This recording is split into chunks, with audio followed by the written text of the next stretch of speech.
In this video, I'll show you how to sign in to your Hotmail account. First, open any web browser on your device. Then go to the search bar and search for Outlook.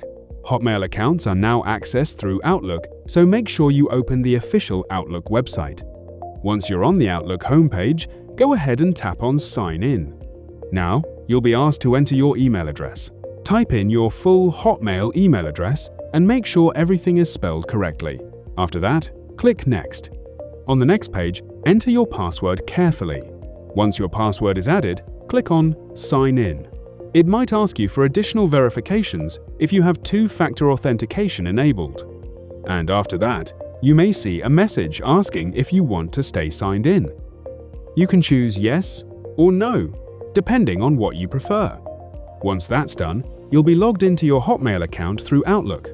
And that's it. That's how you can sign in to your Hotmail account. Thanks for watching.